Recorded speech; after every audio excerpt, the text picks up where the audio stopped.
The three suspects indicted for the stabbing were arraigned in court this morning.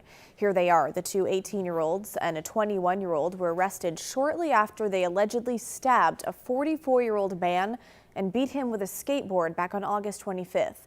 Now, they each face a series of charges, including assault and unlawful use of a weapon. This all happened on a Monday just after 5 p.m., right across the street from Multnomah County Central Library in downtown Portland. It's an area that's seen a lot of violence and drug activity in recent years. But this stabbing has county leaders speaking out, saying there's more to the story. So let's start with what police and library staff said happened. According to court documents, the three suspects were seen by library security arguing on the steps. The victim, who was across the street at the time, saw what he thought was a disturbance and tried to intervene, according to police. The suspects and the victim then all got into a shouting match, that's according to witnesses.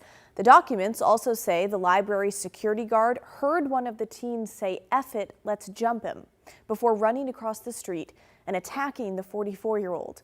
The victim was then taken to the hospital with non-life-threatening injuries, including multiple stab wounds. And the suspects hopped on a MAX train before they were arrested in North Portland. Okay, so that's what police and library staff say led up to the stabbing. But the county chair, Jessica Vega-Peterson, believes it's more complicated than that. For me, the concern was just being really conscious of how we are talking about and portraying young Black people, and making sure that we're not falling back on, on kind of racial stereotypes as we're talking about things. So last night, the chair released this new library security video of the August 25th stabbing. It has no audio, leaving many questions unanswered about what was said between the victim and the suspects during that shouting match. But it captures a different angle of the incident, showing the victim, the one in the white bucket hat, walking up to the three suspects, appearing to act aggressive towards them.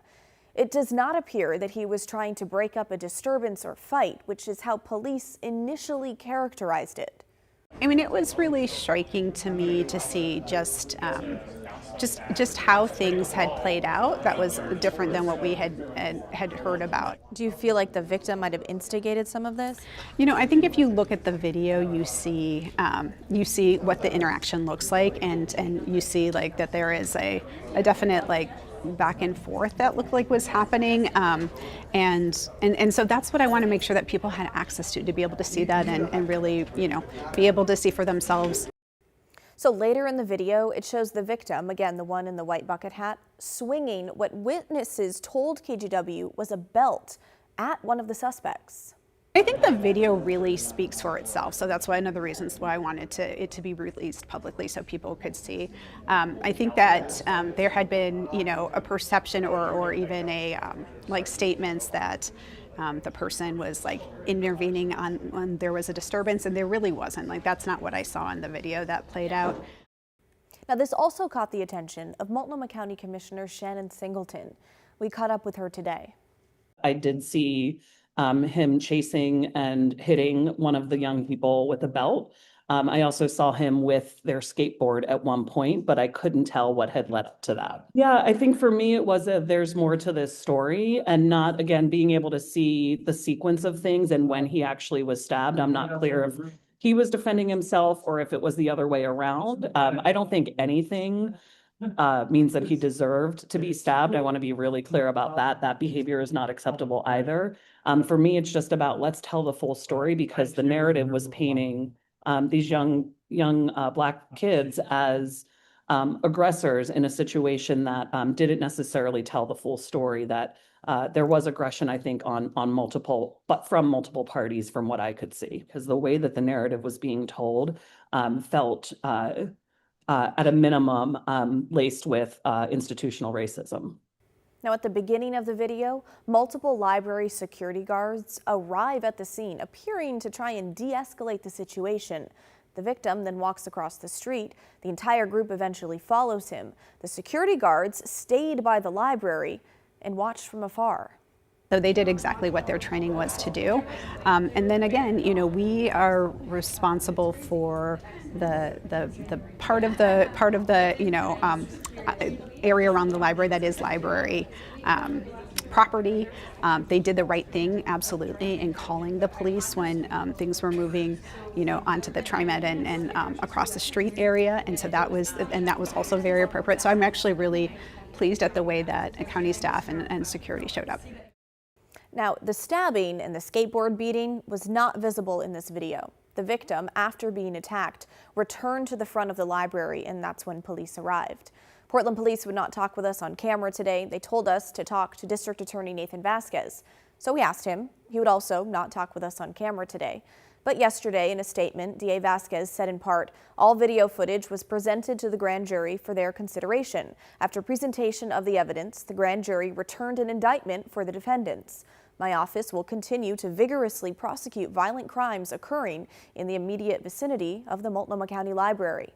The Portland Police Association posted on its Facebook page today, saying in part, for a county chair to put her thumb on the scale of justice, potentially polluting a future jury pool without access to all evidence and ignoring the will of a convened grand jury is truly shocking. It demonstrates a chilling lack of judgment and reduces the fundamental due process rights of both the victim and the suspect to political theater. The Police Association goes on saying the facts are clear. A Portland citizen was stabbed and assaulted. Police officers responded and took the suspects into custody without incident or force, and the case was fully investigated and presented to a grand jury. This is our justice system working correctly. So the saga continues. And as we all know, this is just the latest violent incident to happen near the Central Library. There was a deadly shooting in July right across the street, leading to finger pointing between the county and the city over who is in charge of keeping the library safe.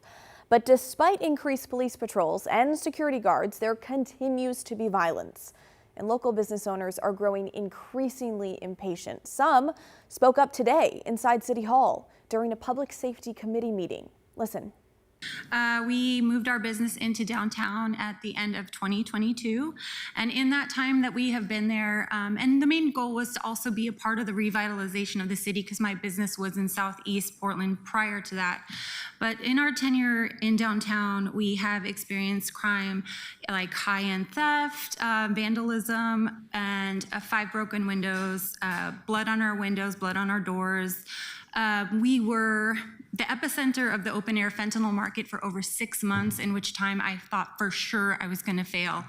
As of late, we can see a lot of the problems were emanating from the city library, and I wrote a letter to Jessica Vega Peterson at that point, concerned about the safety, because what we were seeing on a daily basis and still are seeing is people in active psychosis wandering right by.